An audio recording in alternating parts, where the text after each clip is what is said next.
gente já tem um monitor. O nome dele é Wanderson Lima.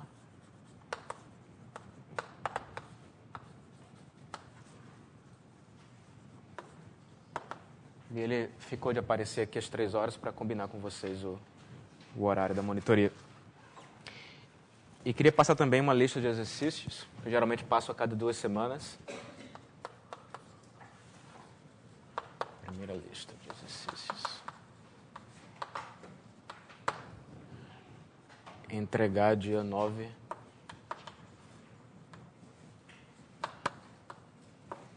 de abril. Os exercícios são do livro do Manfredo. Eu olhei a versão em inglês.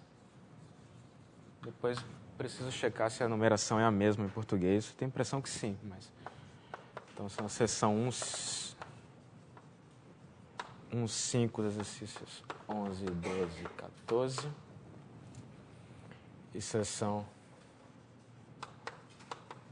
3, 2, exercícios 2, 9, 14, 17, 19. Cada versão em inglês. Talvez seja a mesma numeração.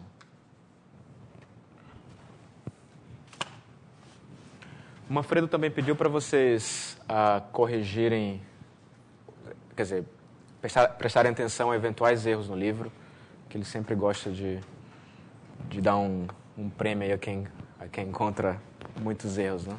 Tá bom? Então ele pediu para eu dar esse aviso para vocês. Ok. Então, na aula passada, eu expliquei para vocês o que é a curvatura de uma curva plana ou uma curva no espaço. Então, na aula de hoje, a gente vai ver o que é a curvatura de uma superfície regular. Certo? Esse é o objetivo da aula de hoje. Como eu falei, mais tarde, em geometria riemanniana, você usa a noção de curvatura de superfícies para definir curvatura de objetos de dimensão mais alta, né? Então, esses conceitos que eu vou apresentar agora são realmente fundamentais. Então, a gente começa com uma superfície regular S. Uma superfície regular. No R3, né? Isso aqui é um subconjunto do R3.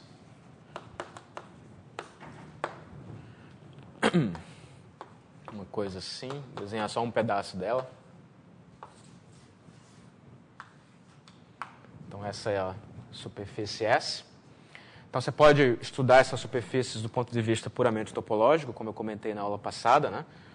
Estudar diffeomorfismos e quando que uma superfície é equivalente a outra módulo de diffeomorfismos. Mas se você quer fazer geometria, você tem que estudar objetos mais rígidos. Então, você precisa prestar atenção não só na topologia, mas também nas medidas, né? Nas medições que você pode fazer sobre a superfície. Então, na aula passada, a gente viu que o conceito-chave é o conceito de primeira forma fundamental,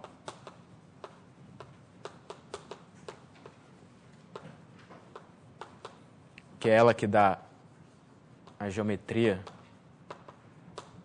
que mede a geometria da superfície, que é simplesmente a restrição do produto escalar do R3 a cada um dos planos tangentes da superfície.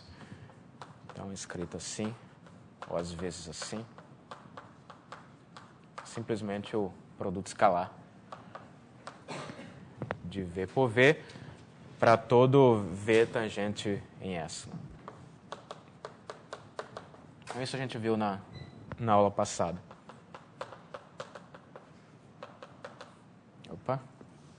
S. Então, esse é um produto escalar em cada espaço tangente, que é um caso particular de uma métrica riemanniana. Ok, uma vez que você tem a primeira forma fundamental, você pode usar esse objeto aqui para fazer geometria sobre a superfície. Por exemplo, você pode calcular o comprimento de uma curva, né? Se você tem uma curva alfa contida na superfície.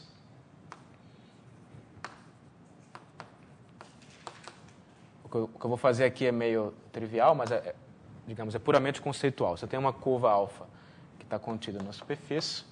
A gente sabe o que é o comprimento dela como curva do R3. Esse é o mesmo comprimento como curva na superfície S, mas o ponto conceitual é que você pode calcular isso olhando só a integral, conhecendo só a primeira forma fundamental.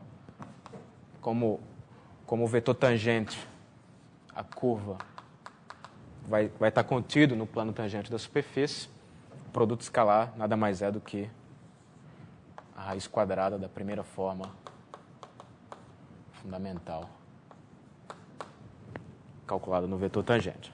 Certo? Então, a informação da primeira forma fundamental é suficiente para me dar o comprimento de curvas contidas em S. E, de fato, é suficiente também para definir o que é uma área de uma região. Então, vocês lembrem aqui que se você tem, dados dois vetores U e V do R3, lembrem que quando você faz a norma do produto vetorial, isso aqui mede a área do paralelogramo gerado por U e V.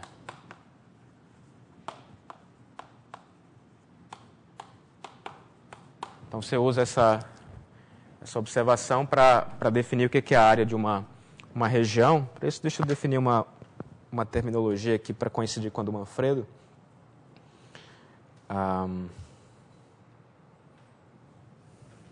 O Manfredo ele dá a seguinte definição de um domínio. Ele diz que um domínio é um aberto conexo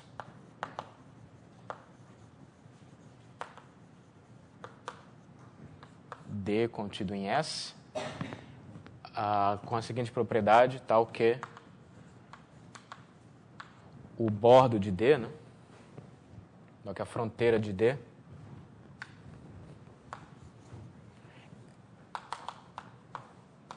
ela é a imagem de um círculo por uma aplicação que é diferenciável por partes. Então, isso aqui a fronteira é a imagem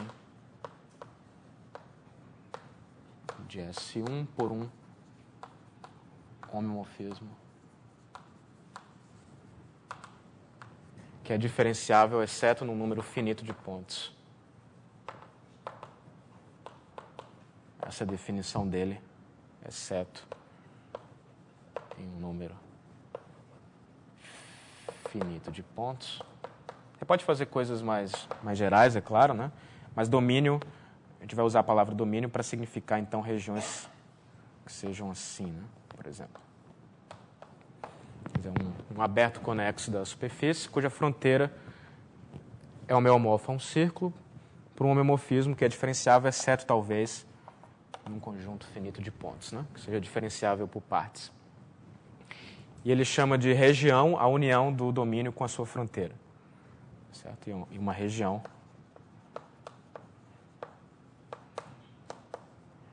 R é a união de um domínio com sua fronteira.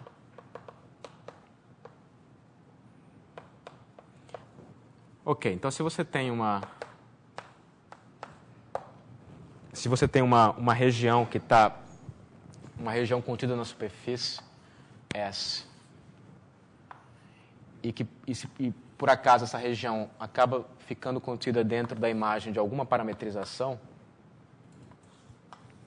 imagina que você tem aqui uma parametrização de um pedaço aqui da superfície e que a sua região cai aqui dentro.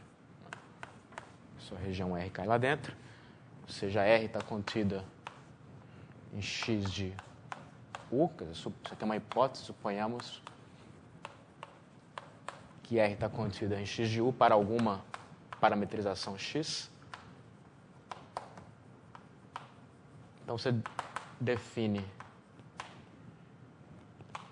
a área da seguinte forma. Então, isso aqui é a definição. A área da região R vai ser simplesmente a integral. Você olha para a pré-imagem de R pela parametrização, então isso vai te dar uma região contida no aberto U. Então, digamos que o Q aqui é o conjunto dos pontos que vai no R pela parametrização. Então, você integra sobre o Q a seguinte quantidade. Lembre que em cada ponto do aberto U a gente faz corresponder os chamados vetores coordenados, que formam uma base do espaço tangente em cada ponto. Então, você integra a norma do produto vetorial. Certo? Essa é a definição. A ideia aqui sendo que, quer dizer, a ideia é que a parametrização X, ela distorce, digamos assim, a área euclidiana, né? Então, você quer, a área total é a integral das áreas infinitesimais, e a área infinitesimal vai ser dada exatamente pelo quanto que ela distorce uma área 1, né? Então, você começa aqui com a base canônica, você tem um quadrado de área 1, quando você olha para a imagem, você vai ver um paralelogramo com a área dada pela norma do produto vetorial. Certo? Essa é a ideia. Isso aqui faz sentido porque você tem que checar que isso não depende da parametrização. Ou seja, você checa que se por acaso a região R está contida em duas cartas, né? Digamos, a imagem de U por X, mas também está na imagem de uma U barra por uma X barra. Se você por acaso tivesse uma outra parametrização aqui, que também contivesse a região lá dentro, então você checa que as duas definições coincidem. Você vai checar aqui integral do XU, XV, DU, DV em Q tem que ser igual à integral sobre o Q barra. Q barra, analogamente, vai ser para a imagem da região pela outra parametrização, pela parametrização X barra. E aqui você integra a quantidade correspondente. Você vai usar a X barra e digamos que as coordenadas aqui da outra parametrização eu chame de U barra e V barra. Aqui são U e V. Então você vai integrar a derivada da X barra com respeito ao barra vetorial. Isso aqui. Certo? Essas áreas são iguais. Tá bom? Ok. E o ponto é que essas áreas são iguais, porque, quer dizer, o que está por trás dessa igualdade aqui é a fórmula da mudança de variáveis.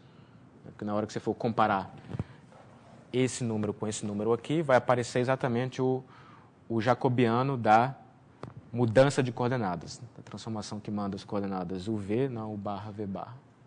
Tá certo? Isso aqui é só mudança de variáveis.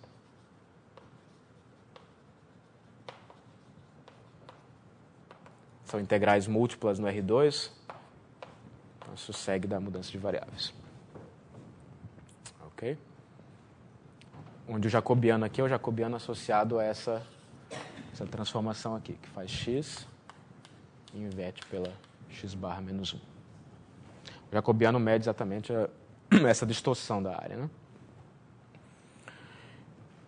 Então, isso diz que a área não vai depender, então, da parametrização que você usa, mas possivelmente a sua região pode ser tão grande que ela não cabe dentro de uma imagem só.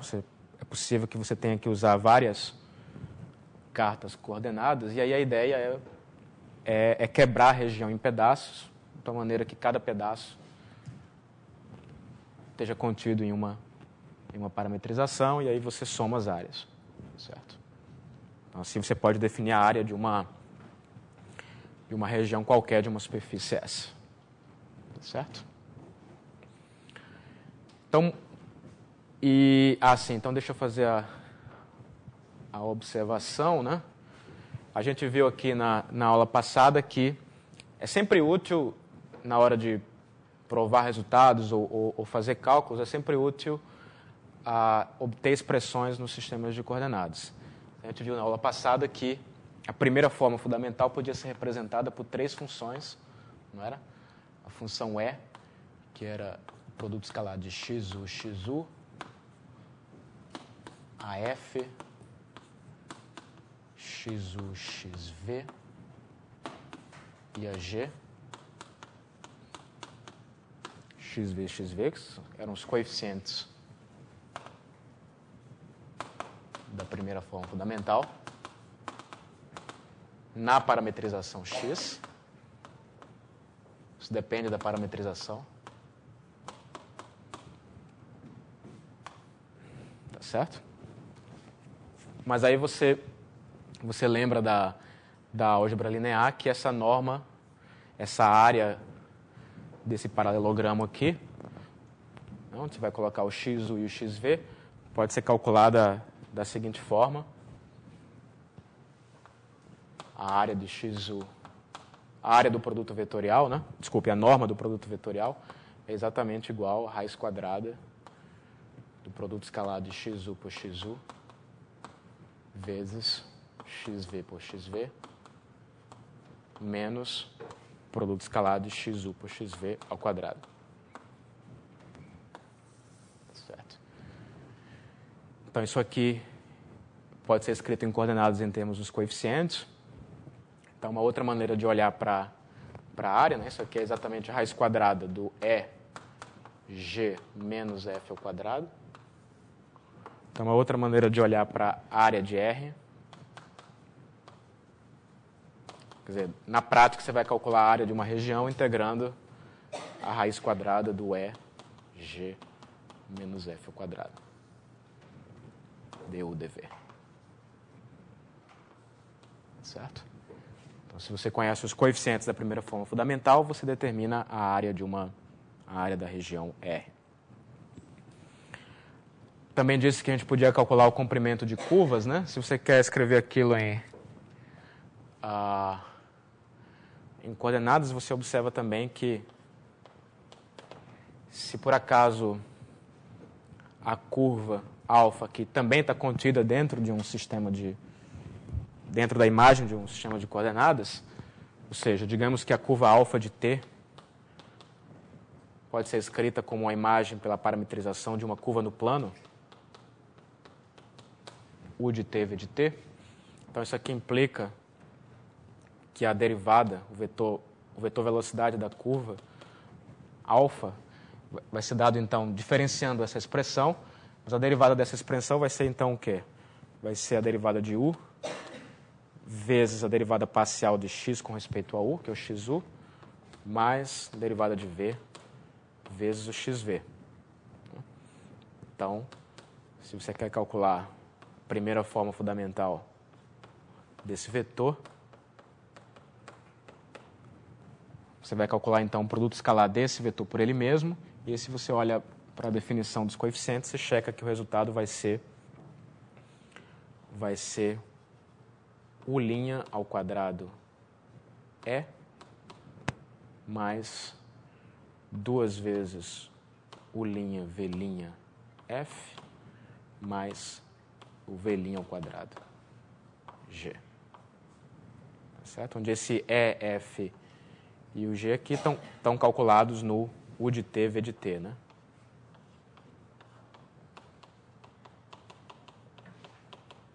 Certo? Então, se eu conheço esses coeficientes, eu posso calcular o comprimento do vetor velocidade e, portanto, o comprimento da curva. Então, a primeira forma fundamental permite fazer geometria sobre a superfície regular. Certo? Alguma pergunta até aí? Mas a gente queria chegar na curvatura, né? O objetivo é entender o que é a curvatura de uma superfície. Vou deixar mais um pouquinho isso aqui, depois eu apago. Muito bem, então a gente tem uma superfície regular no R3.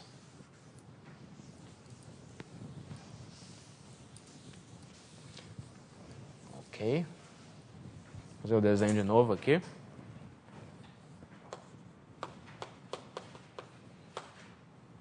Eu quero estudar ou definir o que seria a curvatura da superfície. Se a gente lembra do que a gente fez para o caso de curvas planas, por exemplo, ou curvas no espaço também, o que a gente fazia a gente olhava para a reta tangente, né? E a gente mediu, então, a taxa de variação dessa reta tangente com respeito ao comprimento de arco, por exemplo. E isso era a curvatura. Então, no caso de superfícies, é natural pensar, então, que a curvatura deve medir a taxa de variação do plano tangente. Certo? No caso de uma superfície totalmente plana, a curvatura deveria ser zero, porque esse plano tangente não muda.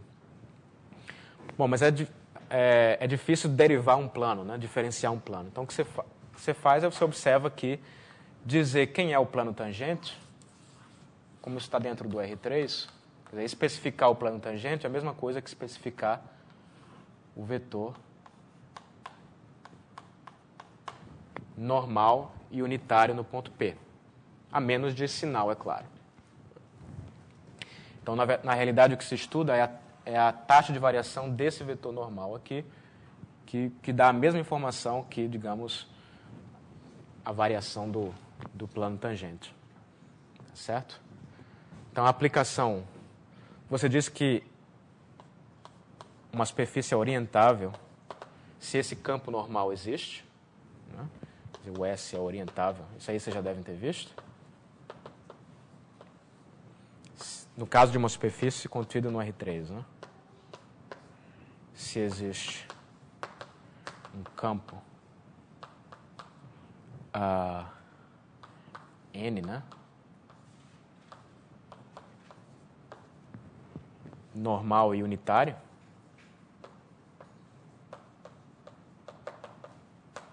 contínuo,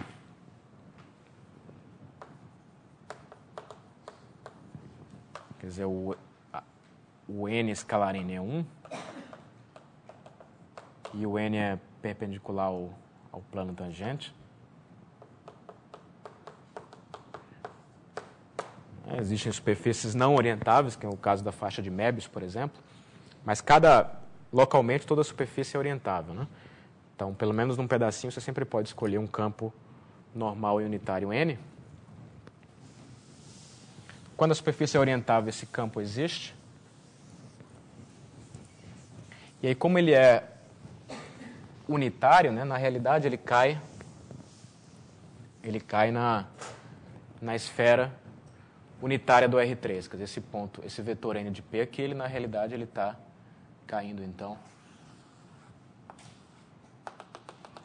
na esfera S2 do R3, né? Certo. Então, ele cai aqui.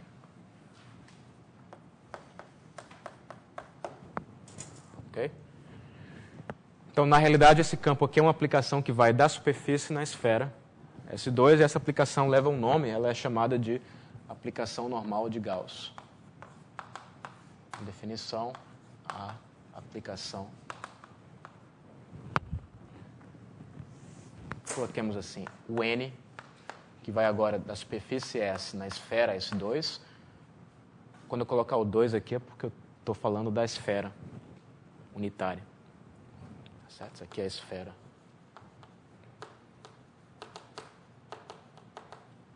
unitária do R3. Então, essa aplicação aqui é chamada de aplicação normal de Gauss.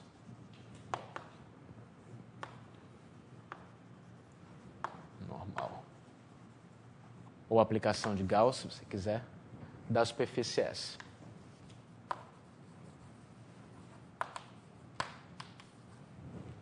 Que aqui, é claro, é assumida, tem que ser orientável para que essa aplicação exista. Bom, eu falei aqui que o campo precisa ser contínuo, mas na realidade, se existe um, ele tem que ser diferenciável. Isso também vocês devem ter visto no curso anterior, que o ponto aqui, a observação, que se você tem, digamos que essa seja a sua superfície S, e digamos que você olhe para um pedaço dela, que é a imagem de uma parametrização, U, X. Então, o campo normal aqui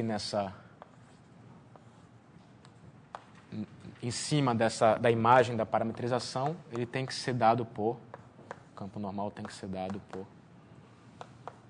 pelo produto vetorial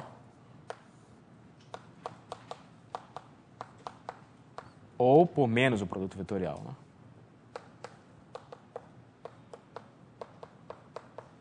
Só existem essas duas possibilidades, por causa da continuidade. Então, ou ele tem que ser aquele de cima ou aquele de baixo. Então, em geral, você pode supor que, se você escolher a parametrização positiva, ou seja, compatível com a orientação, o vetor normal vai ser dado por essa expressão aqui, portanto, ele é sempre diferenciável, né? O x e o xv são diferenciáveis. Então, essa é a aplicação normal de Gauss. Então, a gente quer entender o que acontece com a derivada dela, né? Certo. Depois a gente vai chegar numa interpretação em termos de curvas planas. Mas, inicialmente, vamos seguir essa filosofia de que a curvatura deve medir a taxa de variação do plano tangente. Bom, o plano tangente corresponde, né, de maneira 1 a 1, a especificar o vetor normal, que é uma aplicação da superfície na esfera unitária S2. Então, o que você olha, então, se eu quero medir a taxa de variação, é natural olhar para a derivada de n como aplicação diferenciável. Certo? Essa aqui é uma aplicação diferenciável. Portanto, em cada ponto S, eu posso olhar para a derivada, que eu vou denotar assim. Acho que essa é a notação do livro do Manfredo. Isso aqui é uma transformação linear que manda o espaço tangente da superfície S no espaço tangente da superfície, que é a esfera unitária, N de P. Certo?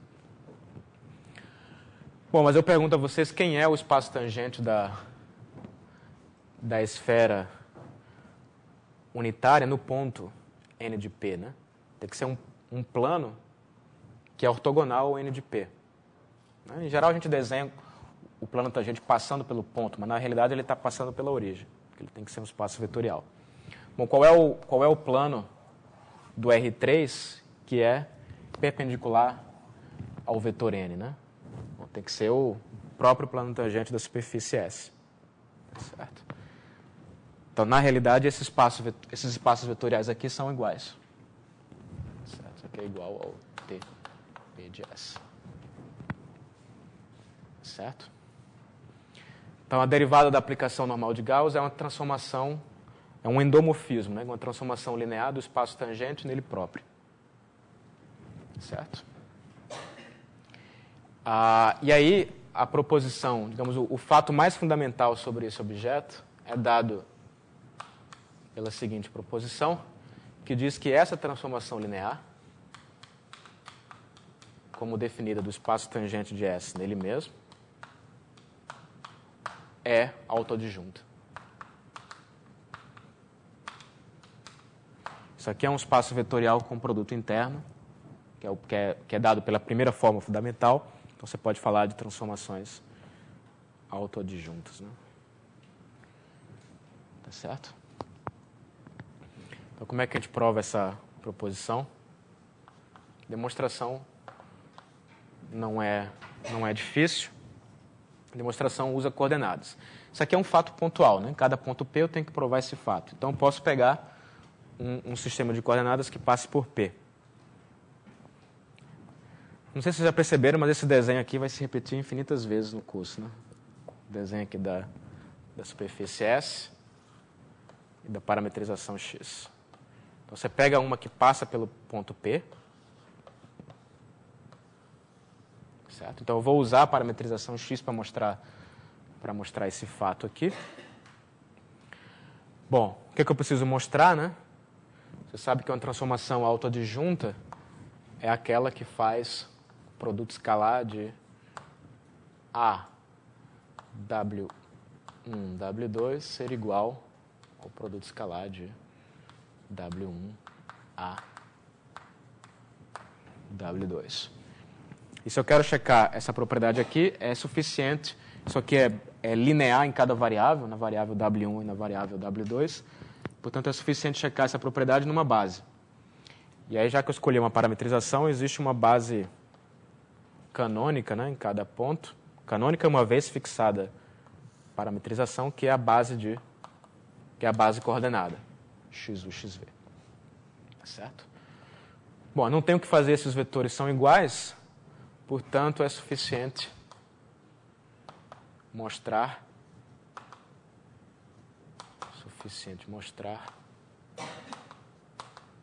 que a derivada de n aplicada ao xu interno, o xv, é igual ao xu interno, a derivada de n aplicado ao xv. Certo?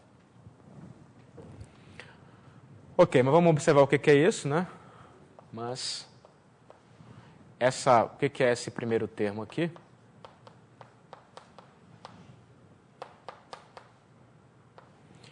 Bom, para entender o que é esse primeiro vetor aqui, você usa a regra da cadeia, não é? Porque isso aqui também é uma derivada. O xu é exatamente a derivada de x aplicada ao vetor E1 da base canônica. E o xv é a derivada de x aplicada ao E2. O E1 corresponde à variável u e o E2 corresponde à variável v. Isso. Então, isso aqui, o que eu estou fazendo é compondo derivadas. Primeiro olhando a derivada de x e depois a derivada da n. Certo? Mas eu posso, então, compor essas duas coisas e pensar na minha aplicação normal de Gauss como estando definida não na superfície, mas no aberto U embaixo. Porque você tem aqui a n. Aqui está o S2.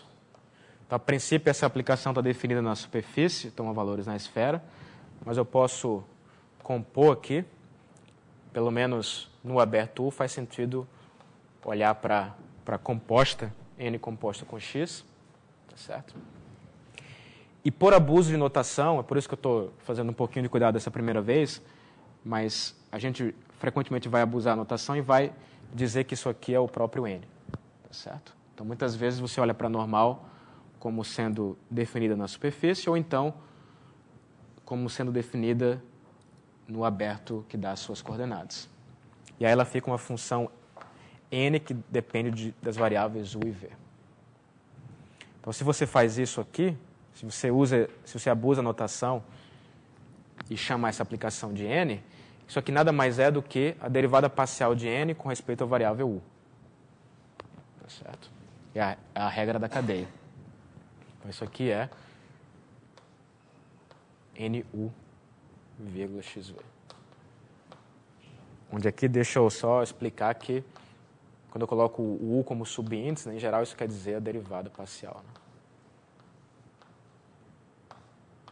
Tá certo? Ok, então esse primeiro termo é igual a isso aqui. Né? Mas aí a gente usa aquele truque que vai aparecer muitas vezes, de lembrar que o vetor n é sempre perpendicular aos vetores coordenados.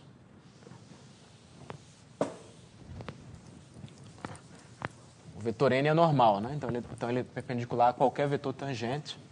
Ou seja, a gente sabe que o n xu é igual a zero, né? E que o n xv também é igual a zero. Então, isso aqui implica, por exemplo, que a de baixo implica que se eu derivar com respeito a u, eu vou ter que o nu, né? Nu, xv vai ser igual a menos o n xv, derivado duas vezes. Primeiro com relação a v, depois com relação a u. Certo? Aqui eu estou derivando aquela expressão com respeito a u. E se eu faço a derivada da de cima com respeito a v, eu vou ter que o n v xu é menos o n xu v.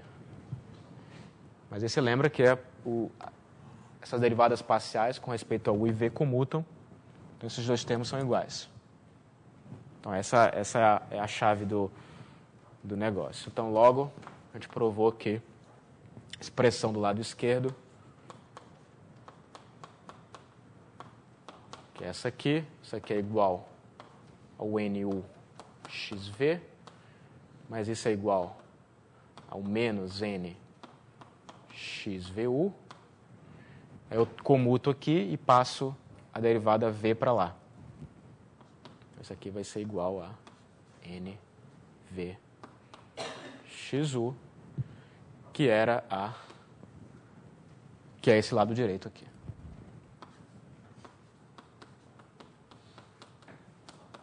Ok? Isso acaba a demonstração. Certo? Então, a derivada da aplicação normal de Gauss sempre é uma transformação autoadjunta. Essa é a prova.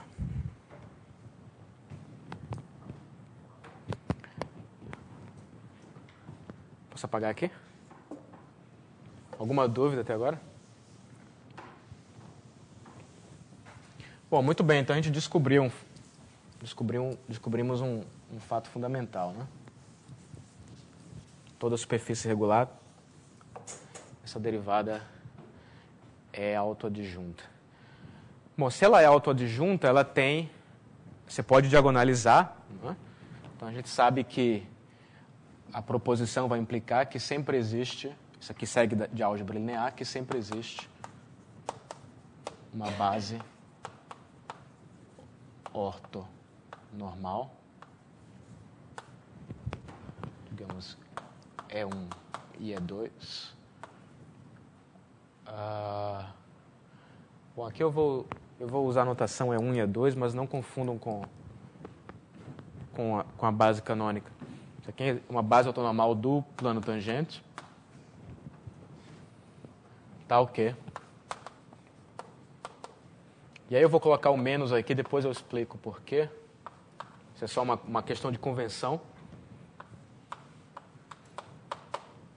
Tá ok, o E1 é autovetor, com alto valor K1. E o E2 também é autovetor com alto valor K2. Isso segue do fato de ser autoadjunta, né? Então, esses autovalores de menos derivada de n são chamados de curvaturas principais. Essa é a definição. Os números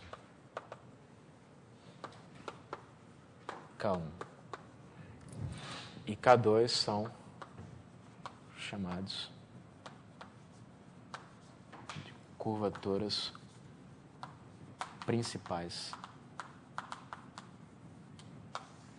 da superfície S no ponto P. Tá certo? Então, em toda a superfície S, então, você sempre encontra duas direções ortogonais correspondem a esses autovetores, e aí esses números são chamados de curvaturas principais. Muito bem. Ainda falta dar uma interpretação um pouquinho mais geométrica, né? Para o que é isso? Por que isso é, de fato, uma curvatura? Então, antes, deixa eu dar uma definição. Então, definição. A primeira forma fundamental é aqui te dá a geometria, e agora a gente vai definir a segunda forma fundamental,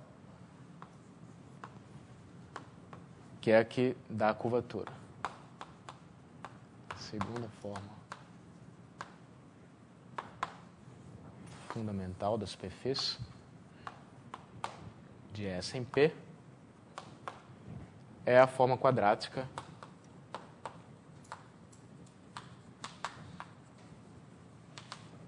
e aí a notação clássica, né, é essa aqui, como se fosse um 2, no ponto P.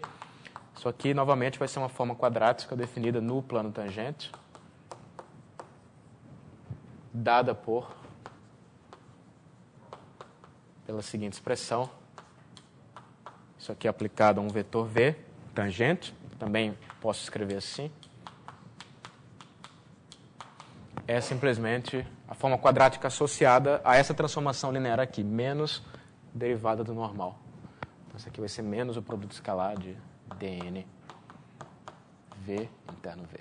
Tá certo? Essa é a definição. E a gente já vai ver uma interpretação geométrica disso. Alguma dúvida até aqui? Então, qual é a interpretação geométrica da segunda forma fundamental, né? Bom, para ver isso, pensem que você tem uma curva alfa contida na superfície S, digamos que essa seja a minha curva alfa, né?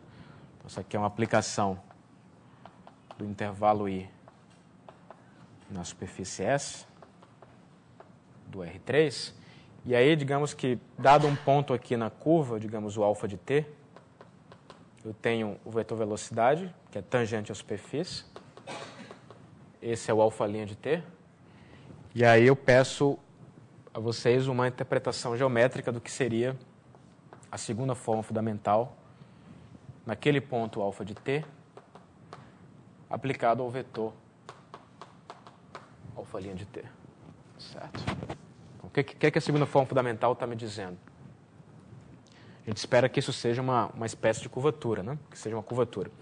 Então, o que você faz aqui é olhar, bom, você olha a definição, isso aqui é menos a derivada da normal, né? No ponto alfa de t, aplicado ao alfa' de t, interno alfa' de t.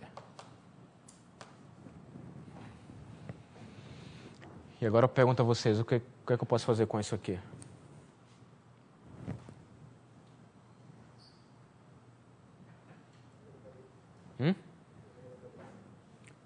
Regra da cadeia de novo, né? Isso aqui lembra exatamente o que a gente acabou de fazer lá do lado direito. Então, isso aqui você pode usar a regra da cadeia de novo, porque o alfa' de t também é uma derivada, é a derivada da alfa. Né? Então, isso aqui seria, se você quer ser, digamos, muito preciso, né?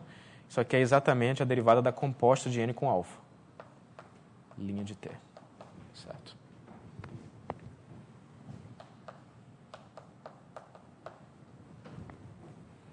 Agora a gente observa novamente que o n, para todo t, o n de alfa de t é perpendicular, é ortogonal ao alfa' de t.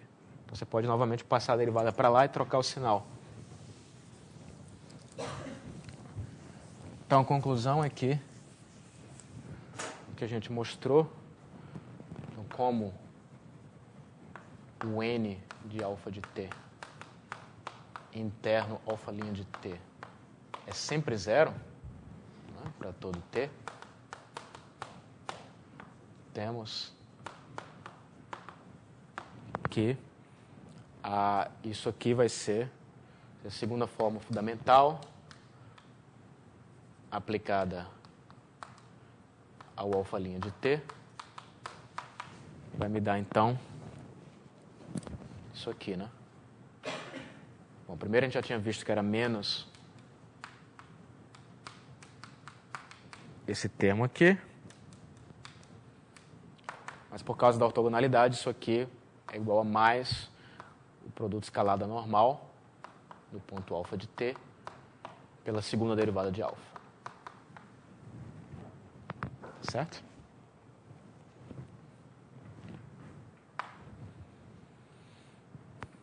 Agora, o que eu posso fazer, então, com essa aceleração? Bom, eu posso supor que a curva está parametrizada por comprimento de arco. Porque aí, nesse caso, a aceleração é o vetor curvatura da curva. Então, se a alfa está parametrizada por comprimento de arco, para todo t, né? Então, a gente chegou à conclusão que a segunda forma fundamental nada mais é do que o produto escalado normal, né, no ponto em questão,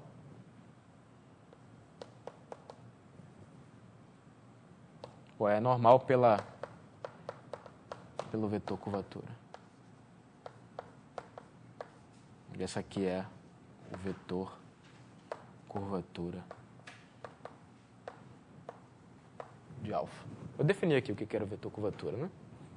Era exatamente a aceleração no caso em que a curva vem parametrizada por comprimento de arco. Então, isso aqui na nossa notação de curvas no espaço, né? Se esse vetor é diferente de zero, ele definia normal. Então, se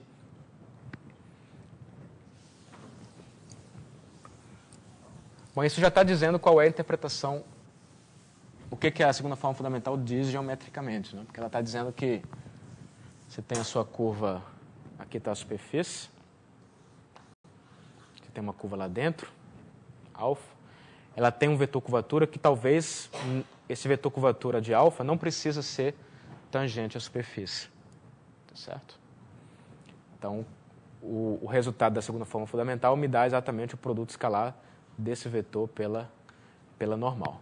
Ou seja, aquela curvatura, aquela segunda forma fundamental ali é a componente normal do vetor curvatura de alfa. Certo? Tá claro isso? Ou seja, isso aqui é a componente normal do vetor normal à superfície.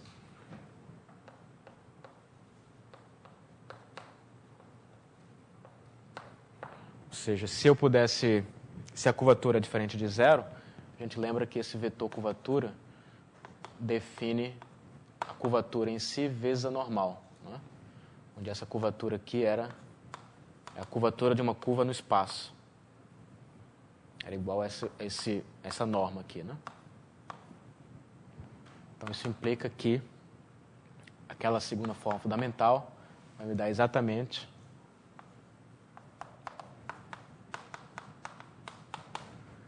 a expressão K. Ela é a curvatura da curva, mas corrigida por esse produto escalar, que é o produto escalar do normal à curva pela normal à superfície. Certo? Então, não é exatamente a curvatura da curva, mas tem uma correção aqui que depende só desse ângulo. Certo? O que acontece, então, se...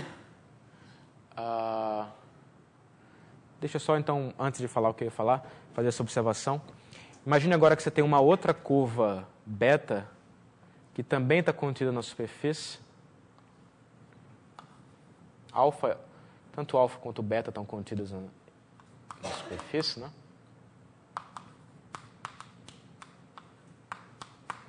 Ela passa pelo mesmo ponto, digamos que passa por aquele ponto com a mesma vetor velocidade. Né? Imagina que eu tenho essa situação aqui, duas curvas contidas na superfície que passam pelo mesmo ponto com o mesmo vetor velocidade. O alfa' de t ali é igual ao beta' de t.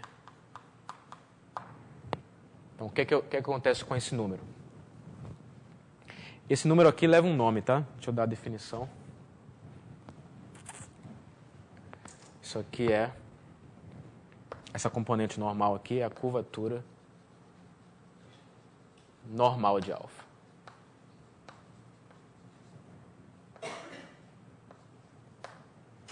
Certo? Pensa em alfa como sendo uma curva contida na superfície. Então, isso define uma curvatura normal, que é exatamente essa componente normal. Então, voltando aqui para a situação anterior, se eu tenho duas curvas que passam as duas contidas na superfície, passam pelo mesmo ponto e têm o mesmo vetor velocidade, o que é que eu posso falar sobre as curvaturas normais de alfa e beta?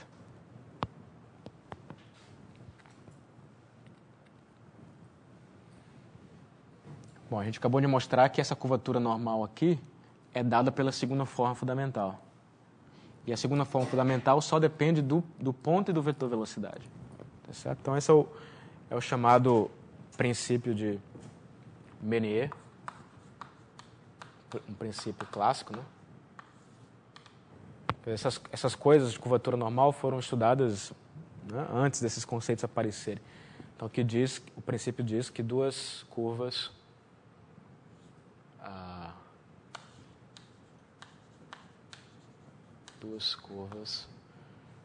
contidas em S que passam por um ponto P com o mesmo vetor velocidade, supondo que elas estão parametrizadas por comprimento de arco.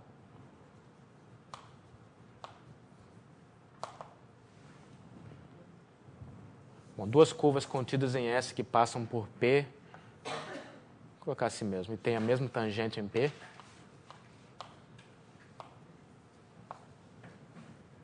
Tangente em P possui, então, mesma curvatura normal. Bom, possuem curvaturas normais iguais.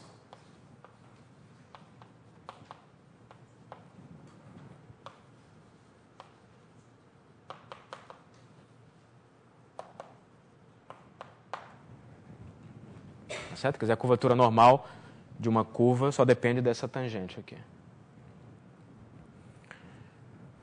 Ok. Então, a segunda forma fundamental é a curvatura normal de uma curva alfa. E o que acontece, então, se a curva que você está tomando, ela já é perpendicular ao n, né? Ou seja, o que acontece se eu fizer o seguinte, e esse explica um pouco da...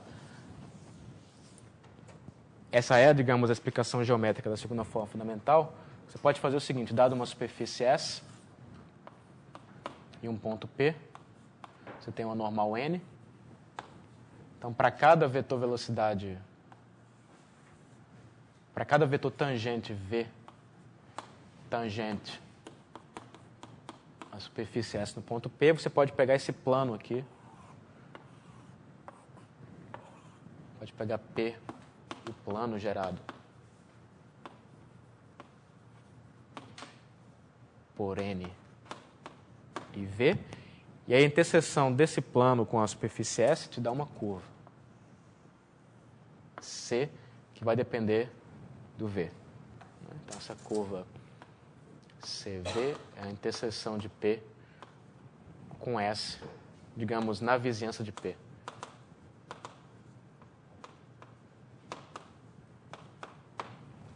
Certo? Então, nesse caso aqui,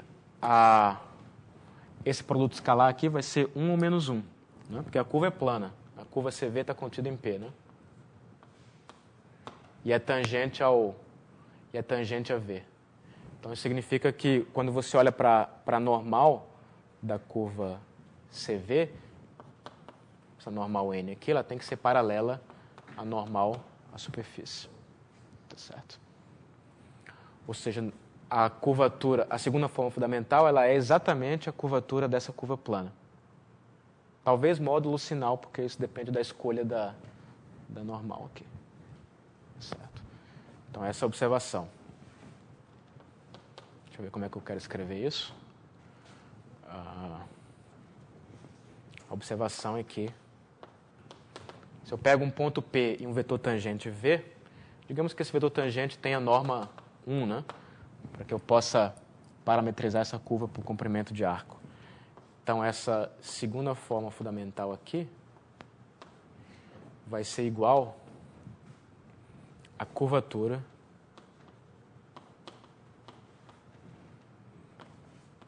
da seção normal. Quem é a seção normal? É essa curva CV aqui.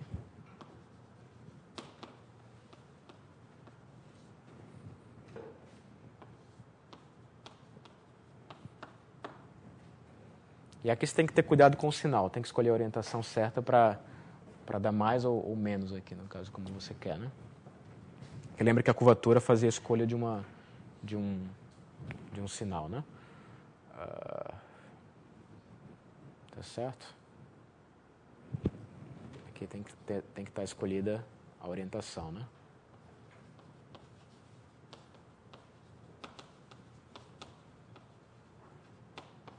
Ou vai ser mais ou menos, dependendo se essa normal aqui é a normal à superfície ou se é menos a normal à superfície. Por exemplo, né, se você pega... Esse aqui é um exemplo que eu ia fazer depois, mas só para dar uma adiantada aqui. Se a sua superfície é uma esfera, por exemplo, né, E aí você tem essa seção normal aqui. Isso aqui é um círculo, né? O vetor curvatura não depende da orientação. Então, o vetor curvatura vai ser esse vetor aqui que aponta para dentro. Contido no plano do equador aqui. E aí, se isso vai me dar, então, a curvatura ou menos a curvatura, vai depender se eu escolho essa normal ou se eu escolho essa normal aqui. Certo? Então, por isso que tem que ter esse cuidado. Tá certo? Então, poderia ter começado assim, ao invés de começar com a álgebra linear e fazer, digamos, pegar a derivada da aplicação normal de Gauss, eu poderia começar com esse quadro aqui. Quero definir curvatura de uma superfície, então o que eu faço? Pego a superfície, fixo um ponto, tomo uma direção tangente, intersecto com o plano gerado pela direção tangente é normal, isso me dá uma curva plana. Então, a curvatura naquela direção, que eu posso pensar nisso aqui como um K de V, né? Para cada direção V eu tenho uma curvatura. Então, a curvatura nessa direção aqui vai ser a curvatura dessa interseção, que é uma curva plana. Módulo sinal aqui. E aí depois eu posso fazer todo o trabalho para verificar que, na realidade, isso vem de uma transformação linear autoadjunta. Tá certo? Que a princípio não é óbvio, né? Eu estou definindo aqui um objeto geométrico, K de V, que são essas curvaturas. Então, para cada direção eu tenho uma curvatura, mas não é óbvio que essa função aqui venha de uma forma quadrática. De fato vem, né? Ok, então isso é o significado geométrico da segunda forma fundamental. Ela te dá todas essas curvaturas, de todas essas interseções, todas essas seções normais. Muito bem. Como a gente viu, a gente tem sempre esses autovalores, que são chamados de curvaturas principais, K1 e K2, né? Que vão ser as curvaturas dessas duas seções normais aqui, correspondentes a essas direções E1 e E2. Então, de fato, as direções E1 e E2 são chamadas de direções principais.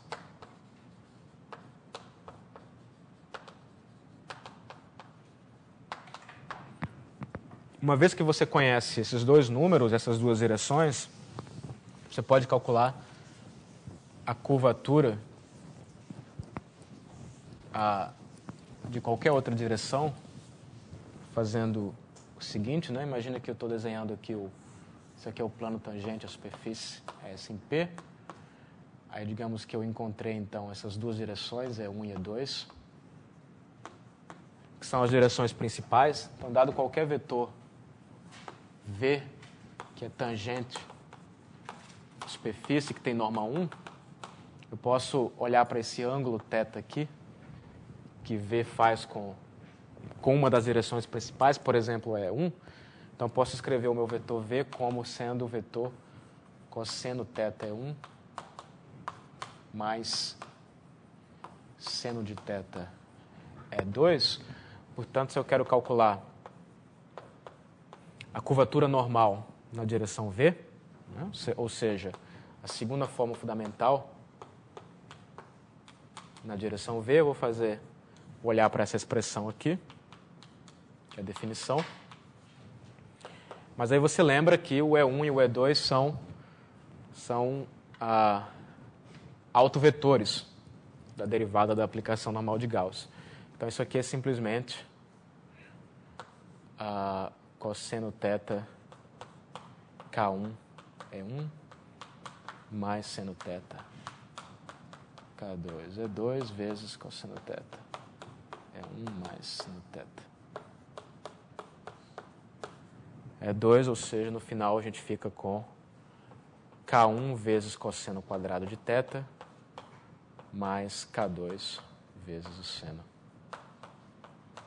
ao quadrado de θ. Tá certo isso? Ok?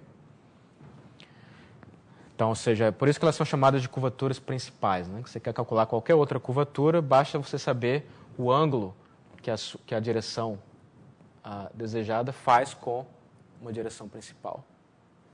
E aí você usa essa fórmula aqui.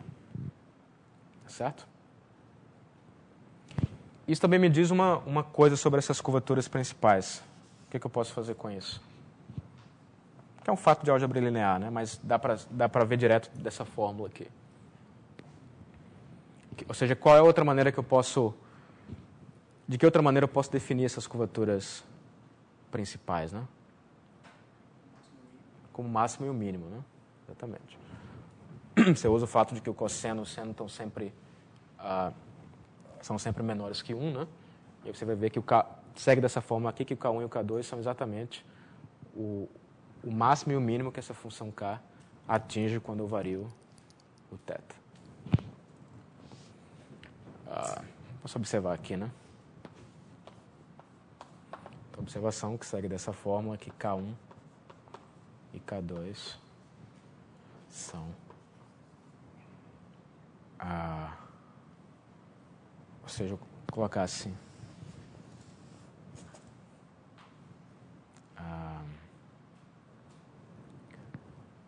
Vou botar assim como estava mesmo. Então, K1 e K2 podem também ser obtidos como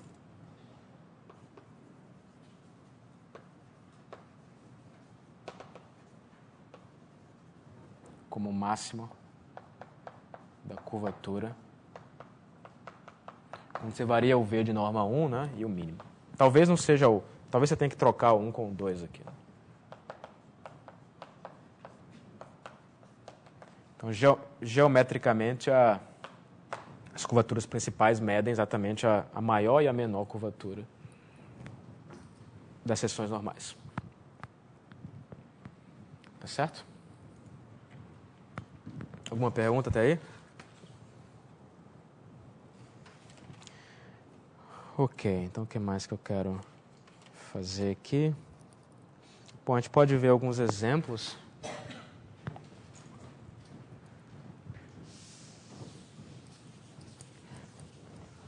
Antes disso, deixa eu dar a seguinte definição.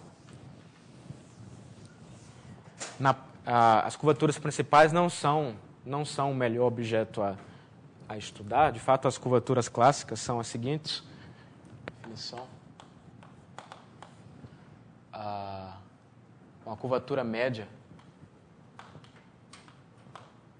da superfície em P é, por definição, o número, a média aritmética das curvaturas principais. Certo? Que pode ser visto também como metade do traço de menos a derivada da aplicação normal de Gauss. Isso. Então, essa é a curvatura média. E a curvatura de Gauss da superfície é sem P, representada por um K maiúsculo, é o produto das curvaturas principais. Que em termos da transformação linear pode ser visto como ele é exatamente o determinante, né? Aqui tanto faz colocar o menos ou não, porque a gente está em dimensão 2, que é par, né? Então o determinante é o mesmo. Então são essas as curvaturas clássicas, a curvatura média, a curvatura de Gauss, e a gente vai entender por quê ao longo do curso, né? Tá certo? Ok. Então o que eu quero fazer agora? Eu falei que a gente ia ver alguns exemplos, né? Então, exemplos. Bom, o exemplo trivial é o exemplo do plano, né? Se a superfície é um plano.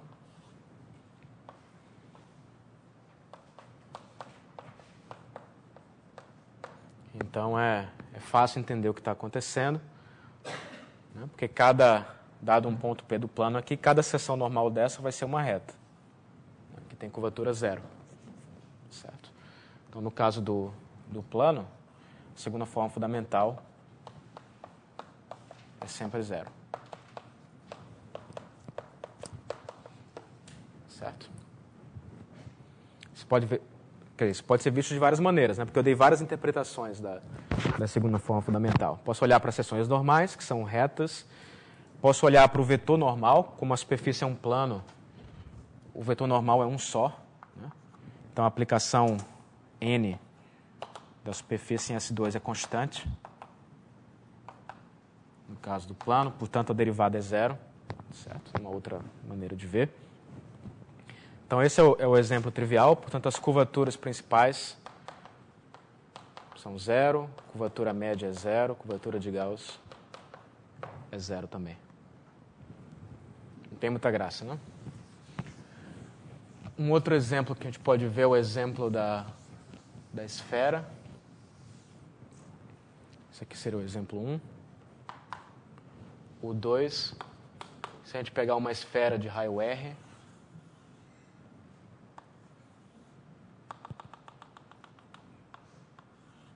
digamos que eu pegue a normal para fora, a normal de um ponto P vai ser o ponto P dividido por R, né? Esse caso aqui. Portanto, você vê, a partir dessa fórmula aqui, uma maneira de ver que menos a derivada de N vai ser... Na verdade, deixa eu pegar a normal para dentro.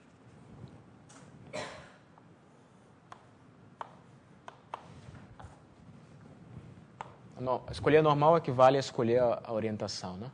Então, se eu pego a normal que aponta para dentro da esfera, menos a derivada vai me dar a identidade dividida por R. Portanto, isso aqui, todo mundo é autovetor, ou seja, todo mundo é a direção principal, assim como no plano. No plano, observem que todo vetor tangente é principal. Não existe diferença porque os autovalores são iguais.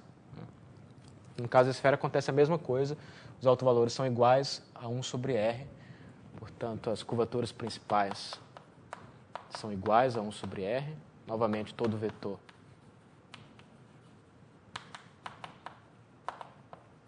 tangente é principal, curvatura média vai ser 1 sobre R, que é a média aritmética, e a curvatura de Gauss vai ser 1 sobre R ao quadrado. Né? Essa é a curvatura de Gauss. Então, esse é um outro exemplo. Posso pensar também nas seções normais. Bom, se você faz a interseção de uma esfera com um plano normal, isso vai me dar um grande círculo. Né? Vai me dar um círculo de raio R, portanto, a curvatura é 1 sobre R. Uma outra maneira de ver. Vamos fazer um terceiro exemplo, que é o exemplo do cilindro reto. Então, essa é a minha superfície R, onde esse círculo aqui tem raio R. Digamos que esse seja o plano XY, e aqui a direção Z. Então, essa superfície S é o conjunto dos pontos do R3, tais que o XY estão um círculo de raio R. Isso aqui é um cilindro reto de raio R. Então, nesse caso aqui, o que a gente pode fazer? Que seções normais são fáceis de analisar, né? Primeiro, você pode ver qual é a normal, né? Qual que é a normal desse cilindro aí? XY, né? Se eu estiver escolhendo a normal para fora. Né? Vamos dizer que eu escolho a normal para dentro. Se eu escolher a normal para dentro, então a normal num ponto XYZ vai ser menos XY, zero. Um vetor horizontal, né? Normal ao cilindro. Esses casos são simples de analisar porque a derivada já está sendo uma transformação. Quer dizer, a N já é uma coisa linear, né? Então, o que dá para ver, por exemplo, é que, vamos pegar um ponto... O cilindro ele é rotacionalmente simétrico, né? Ele é invariante por rotações. Então, é suficiente analisar um ponto. Tá? É um exercício checar que essas definições de curvatura são invariantes por isometrias do ambiente. Né? Então, é suficiente analisar um ponto do cilindro. Então, por exemplo, se eu escolher o ponto, sei lá, se eu escolher esse ponto aqui, né? O ponto P, que é o ponto 1, 0, 0. Então, o tangente ao cilindro nesse ponto P vai ser gerado pelos seguintes dois vetores. Bom, um vetor vai ser o vetor... Que vetor é esse? É o 0, 1, 0, né? É o E2, né? E o outro, esse aqui é o V, e o outro é o vetor vertical 0, 0, 1. Então, se você calcula, se você pensa em termos de seções normais e olha para a seção normal correspondente ao plano que contém o V, isso te dá um ciclo de raio R. Enquanto que se você faz a seção normal que contenha a direção vertical, a interseção vai ser uma reta. Então, uma curvatura vai te dar 1 sobre R, a menos o sinal, e a outra vai dar 0. Essas são as curvaturas principais. K1 é 1 sobre... Aqui deveria ser sobre R, né? Porque ele tem que ser unitário. 1 sobre R, e a outra, que é correspondente a esse vetor aqui, e a outra é 0. É correspondente a esse vetor aqui. Então, essas são as curvaturas principais, que são diferentes, né? São diferentes. Essas direções são as direções principais. Isso também você checa a partir da derivada. Certo? Isso aqui já é uma transformação linear, né? Então, se você coloca no lugar do x, y, z, a derivada é ela própria, né? Porque ela já é linear. Então, se você coloca o vetor 0, 1, 0... vai aparecer o alto valor menos 1 sobre R. Enquanto se você coloca o 0, 0, 1, vai dar o 0 aqui, então vai corresponder ao alto valor 0. Então, são direções principais, são autovetores de menos a derivada de n. A curvatura média vai ser, então, média aritmética, que é 1 sobre 2R, e a curvatura de Gauss é o produto, que dá 0.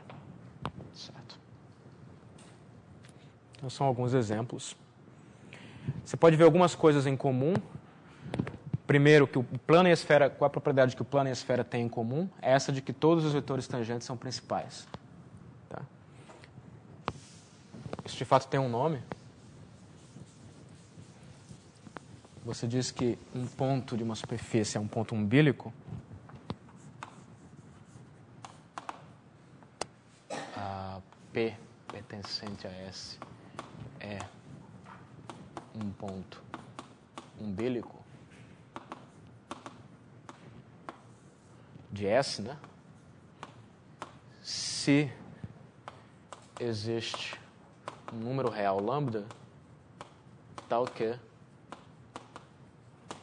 a derivada da aplicação normal, o sinal de menos, é lambda vezes a identidade, naquele ponto P. O que na prática quer dizer que um ponto é umbílico se as curvaturas principais forem iguais. Certo? São os pontos onde esses dois números são iguais. Ou seja, a superfície se curva de maneira igual em qualquer direção tangente. Os pontos umbílicos. Então, isso é que o plano e a esfera têm em comum. O plano e o cilindro também têm uma propriedade em comum. Qual é?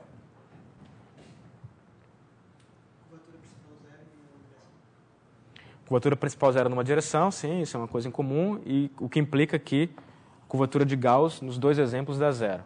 Né? Então, isso é o primeiro, digamos, é o primeiro exemplo, né, de um fato muito mais geral, que é o primeiro teorema, digamos, mais profundo do curso, que diz que, o teorema vai dizer que a curvatura de Gauss, de fato, ela é um invariante apenas... Ele é um invariante intrínseco, ou seja, a curvatura de Gauss só depende de medidas feitas sobre a superfície. E se você pensar, então, num plano e num cilindro, imagina que o plano é feito de papel, né? Você pode pegar um pedaço de papel, enrolar e formar um cilindro com ele, certo? Isso aí significa que você pode levar um plano num cilindro sem distorcer as distâncias, porque o papel não estica nem comprime. É diferente da borracha. Ou seja, um pedacinho do plano aqui tem a mesma geometria intrínseca de um pedacinho do cilindro. A gente usa a palavra intrínseca para significar coisas que só dependem da superfície S e usa a palavra extrínseca para significar coisas que dependem do ambiente, certo? Então, isso é uma explicação de por que a curvatura de Gauss deu igual. Porque o plano e o cilindro são localmente isométricos. Isso é um fato interessante. A curvatura média, como vocês podem ver, não tem essa propriedade, né? A curvatura média está detectando, de alguma forma, ela está detectando como que a superfície está sendo colocada no espaço. Então, ela difere entre o plano e o cilindro. Mas a de Gauss não. Ok? Isso a gente vai ver ao longo do curso. Bom, eu tenho alguma pergunta até aqui? Vocês entenderam essa coisa do papel, né? Por outro lado, vocês podem ver que não é possível, então, pegar um pedaço de papel e transformá-lo numa esfera. Certo? Isso não vai ser possível. Por quê? Porque isso violaria o teorema do Gauss, né? O teorema do Gauss diz que quando você faz isso com papel, a curvatura de Gauss tem que permanecer zero.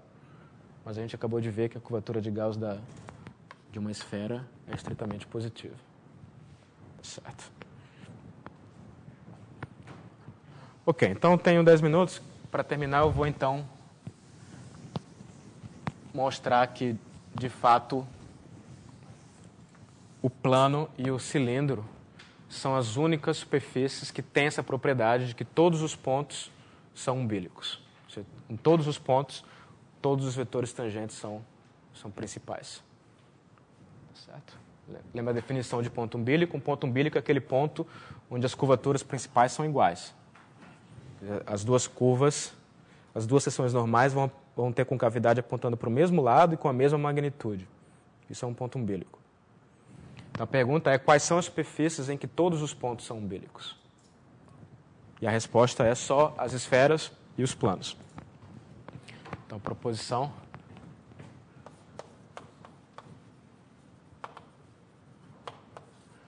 diz o seguinte: suponha que S seja uma superfície conexa, uma superfície regular, né, do R3,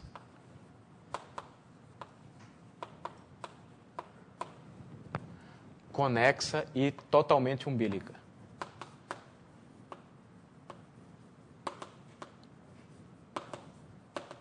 Totalmente umbílica significa que todos os pontos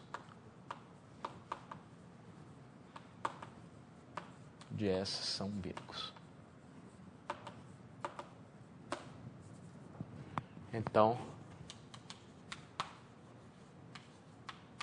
S é um pedaço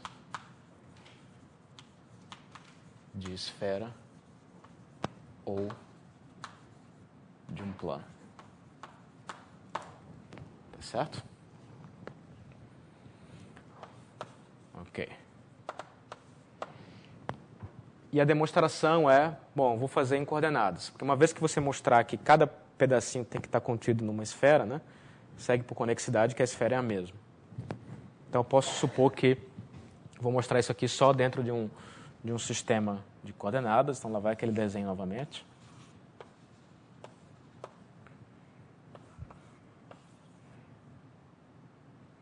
Aqui está o X, né? Então, por conexidade, eu vou dizer que basta mostrar a propriedade para esse pedaço aqui. Certo? Muito bem. Então, o que significa o ponto ser umbílico, né? Como você sabe que todo mundo é umbílico, então pegar qualquer ponto aqui, as variáveis eu ver, qualquer ponto Q do U, né? A imagem dele, P, que é o X de Q, vai ser um ponto umbilical. Então, isso significa que, para todo Q aqui, lembra que eu posso olhar, eu tenho a aplicação normal de Gauss, que vai na esfera S2. Então, eu posso compor essas duas coisas. E, por abuso de notação, eu posso chamar isso aqui de N também. É uma aplicação do R2 na esfera. Então, a hipótese de que todos os pontos são umbilicos me diz que, para todo Q aqui em U, né? Para todo Q em U, vai existir um lambda de Q, vai depender do Q real, tal Q,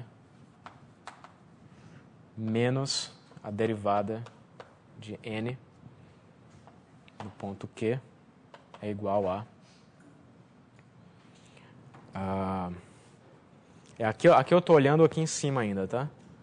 Não estou... Vamos ser mais precisos aqui. Então, eu sei que para todo P aqui em cima, todo P em x de U, existe um número real, lambda, que depende de P,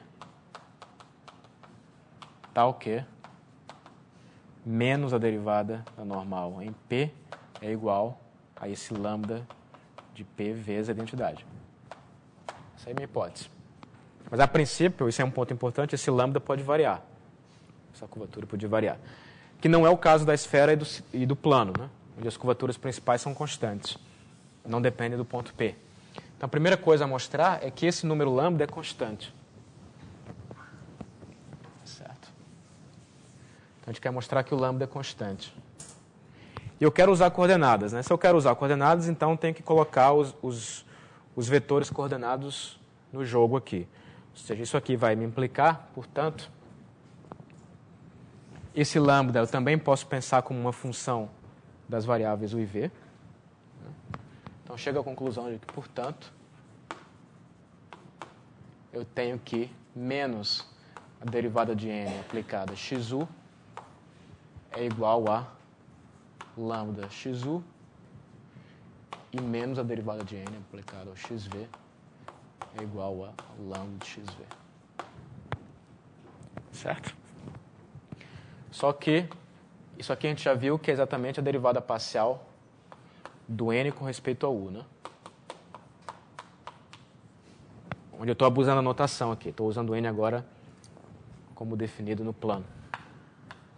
E aqui também me diz que a derivada parcial de N com respeito a V é menos lambda XV. Certo? Então, você quer mostrar que o lambda é constante, o que você faz? Deriva isso daí, né? O lambda, a princípio, é uma função de U e de V. Então, deriva com respeito ao quê?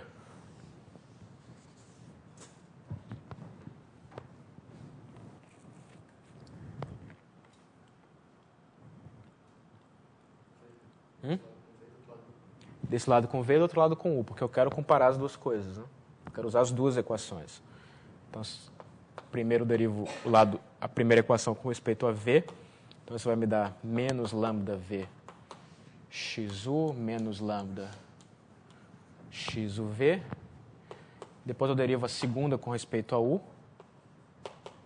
E fico com menos lambda U XV menos lambda XVU. E aí eu observo que esse vetor é igual a esse e que esse vetor é igual a esse aqui. Então, eu concluo que esse vetor é igual a esse, ou seja, lambda V XU menos, né? É isso? Lambda U XV é igual a zero. Só que como esses vetores são linearmente independentes, isso me diz que a derivada de lambda com respeito a U tem que ser zero e a derivada de lambda com respeito a V tem que ser zero. Ou seja, lambda é constante. Supondo, claro, que o U aqui é conexo. Tá? Então, já mostrei que o lambda é o mesmo. Né? E aí, o próximo passo é mostrar que tem que ser um plano ou uma esfera. Então, o que eu faço agora? A gente tem 2 minutos. Uma vez que eu sei que o lambda, que essa curvatura aqui não pode variar, Se eu quero mostrar que ou é o plano ou a esfera, eu tenho que dividir em dois casos. Eu divido em dois casos de acordo com o quê? Qual seria o caso 1? Lambda igual a 0, né? E o caso 2, lambda diferente de 0. Então, no caso 1 é o caso em que lambda é igual a 0. E aí, nesse caso, isso está me dizendo que as derivadas parciais da normal são 0. Então, isso implica que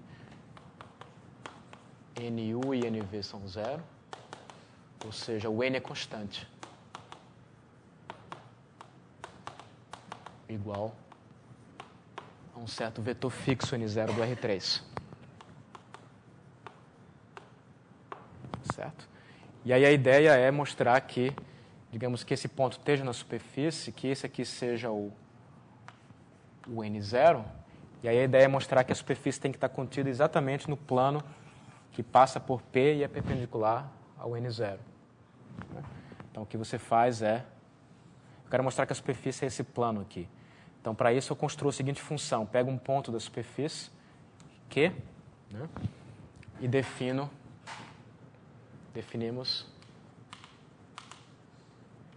f de Q, onde Q está em S, como sendo Q menos P interno N0. É isso? Tá certo isso?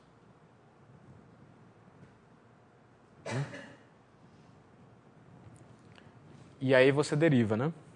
Você deriva isso daqui. Você pode usar novamente coordenadas. Tá certo? Você vai checar aqui. A derivada de f com relação a u vai ser o p tá fixo, né? Digamos que o p é um P0 aqui, que eu fixei. Na superfície S. Então, estou derivando o Q aqui, né? Então, se eu derivo com respeito a u, eu vou obter o XU interno N0. Só que o N0 é o N, né? Eu tinha mostrado antes que a normal é constante. Então, o N aqui nesse ponto é o mesmo N0.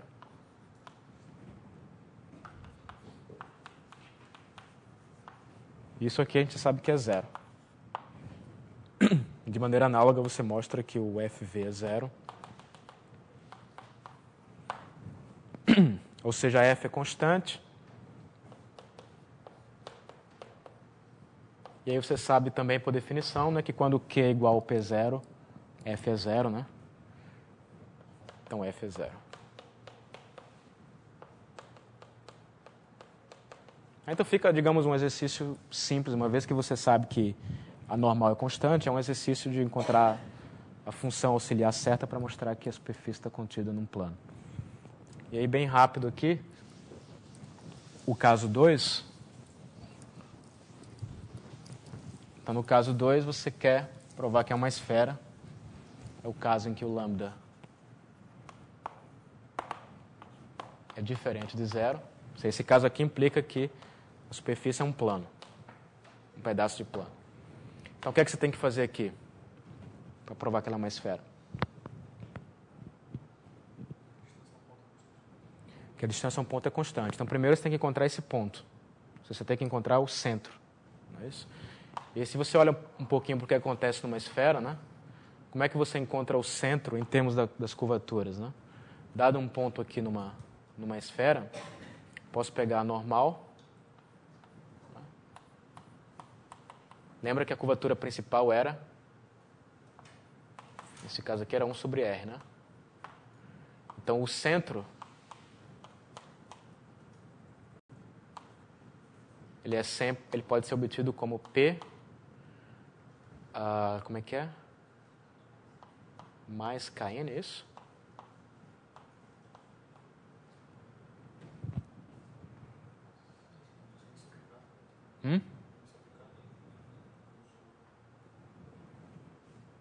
Um sobre K, isso. No caso é 1 sobre lambda, né? 1 sobre lambda. Tá certo? Então é isso aqui. Isso no exemplo, né? Isso aqui é o exemplo. Então a ideia é construir essa função aqui e mostrar que ela tem derivada zero. Ou seja, a ideia é definir a função, digamos, C de um ponto Q como sendo o ponto Q mais 1 sobre lambda a normal em Q e mostrar que a derivada de C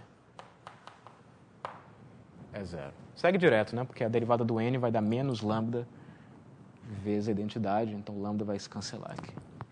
Então isso implica que o C é constante, igual a C0. E aí você encontrou o centro, porque eu acabei de mostrar aqui, como o C0 é constante, né? Eu tenho que qualquer ponto na superfície tem distância para C0 igual à norma desse vetor, que é 1 sobre o valor absoluto de lambda. Então isso mostra que é uma esfera. Ok, então isso mostra que as únicas superfícies totalmente umbilicas são o plano e a esfera. Então na aula que vem a gente continua estudando essas curvaturas.